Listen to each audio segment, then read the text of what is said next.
I really want to try out this new concept. It is just to get started with a video without any BS. I know it's a really abstract thought, but maybe it will work. Right after this video spawns. We are not gonna take a look at resprites today, which includes the lodestone and the sourcestone. I think I'm going to do a separate video on that. Content includes a lot of unknown stuff, so let's get into it. A real quickie is this void portal that was used as a consumable to spawn the void before the particle swirl thing that is now was added. When digging, I found this original document from the dust halls where it says that this portal was supposed to spawn at a 10% rate from the marble colossus. Also, do you remember this in the game?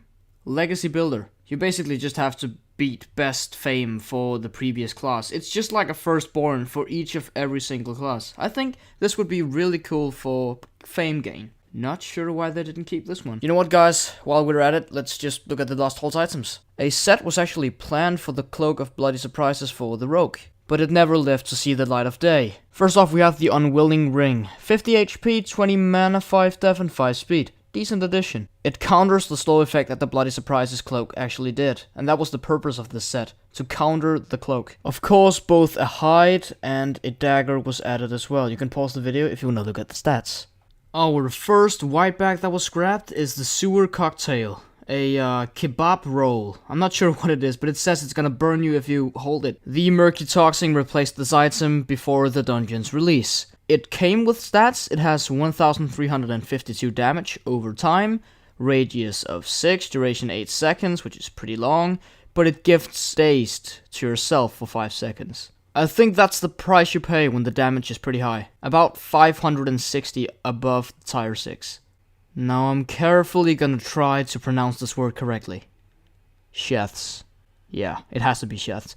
This item was originally going to replace the Wacky for the then unnamed class, the Samurai. This item works in the way that you point your mouse in a direction, and you will teleport to that location, but you will deal damage in the path that you teleported in. But this idea was scrapped by the testers that tried this item out, and therefore it was scrapped. But we do have a lot of stats for these items. We have from tier 0 to tier 6. But only one of these items is actually in the game files. The Sheths from tier 3 to 6 would give exposed to the enemy, which means that it gives minus 20 defense on the enemy temporarily. The reason behind this item being scrapped is basically just the community. So if you really wanted this item in the game, just blame the community. This item is very weird. The Strike Amulet for the scrapped class, the Ranger. It has a stat bonus of 5 vitality and an MP cost of 5, that not very much.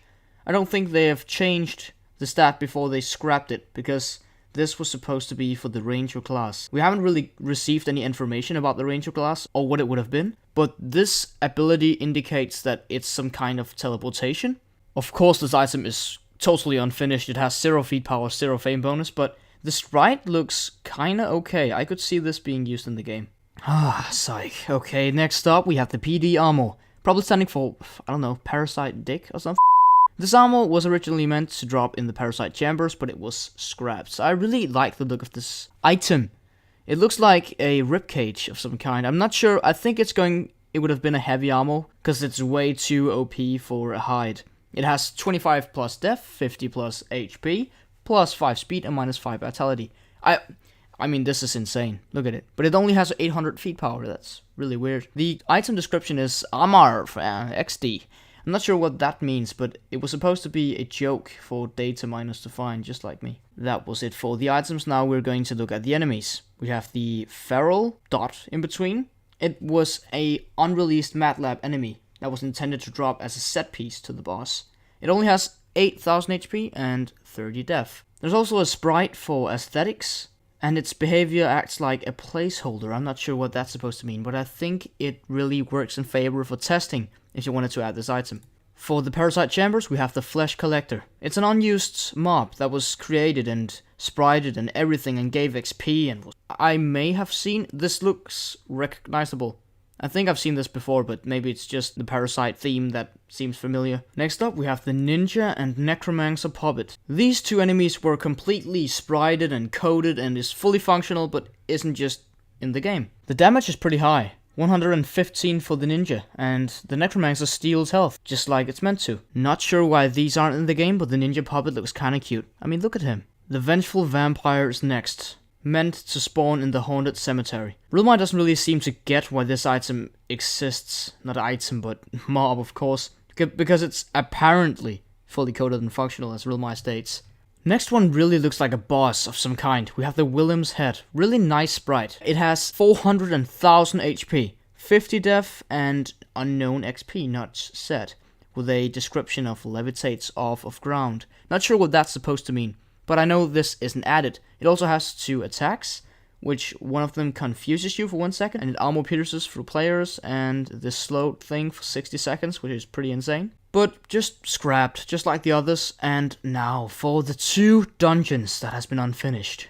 Our first look at the dungeon is the Gem Depths, where a certain person named Mark on the team left the team in April 2017 and therefore scrapped the idea of this dungeon. I think it was meant to be the Magic Woods from the start because it looks very much alike. It has 2 items, the ring, 90 HP, 3 def, 3 speed, 4 dexterity, and minus 3 vid. Pretty good. But it has a fame bonus of 56%. But note, it's a typo. They just tried to fix the 5 to a 6 and then they just didn't delete the 6. Okay, never mind. We of course also have the seal, but with no real healing effect. It only has 30 plus HP, 4 def, and plus 2 dex. It really has no buff. Next unreleased dungeon is the Twins. Not sure what this dungeon would have been like. It was being worked on by the player Mark, but he left. Oh my god, Mark, you really have to get your shit together.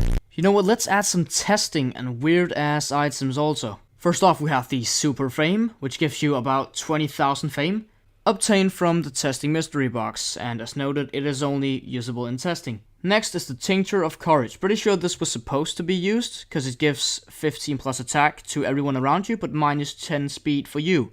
This item was, though, made unobtainable. And the Tincture of Fear is the opposite. It removes attack and gives you speed, but it's just for 45 seconds instead. By the way, guys, I'm not gonna add the admin weapons. Doesn't really count because these haven't been scrapped. Also, the Apple of Semi-Maxining and the Apple of Extreme Maxining was also in testing. You could include that. And then we have this very interesting item called Feed. Yeah, that's it. With the sprite looking like a chicken. It has 50,000 feet power. Not really much compared to the admin prism. I think it has 100,000. We also have this really interesting item. It's called the Draconis Potion. It gives you some very unique stats. 100 HP. I don't think I've seen this before.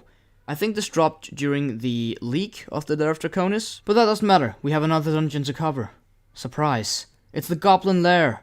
It was planned and designed by Swesp 2 and Vicious 2. But it's on hold for the moment, as the Deca team says. I will also quickly touch on the Ninja ST set that has been unreleased. I'm not going to do a full stat breakdown on this item, just going over it. First off, we have the Raijin, the katana of the set. Next, we have the unnamed Ninja ST2, probably the hide armor for the ninja. I see that defense stat in there. We also have the Ninja ST1, which is the shuriken. Also notice that it gives armored on yourself. Interesting for a shuriken to do. And it has 10 shots. Whew. And last but not least, the really good ring. Like really good. It has 80 plus HP, 7 plus def, and 10 vitality. That's good.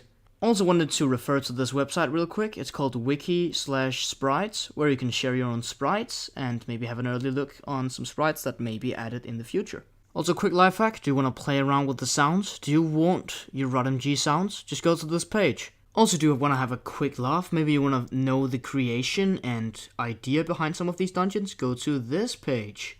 Someone really put time into this, in opposite of this page, and used this weird feature to get to the heavy crossbow screen on Realmai. Now, that's your Realm Gold really getting to use here. But really, I had fun making this. Going around and digging on the Realmai page, it's really interesting. Maybe next time I'm going into the game code. Who knows? I hope you had as much as fun as I did making this as you have now watching it. Before I end this video, I just want to quickly shout out this girl. What the fuck is that name? So I think I'm going to steal GHCD's outro for this one. Yeah, see ya. Oh, that's hot.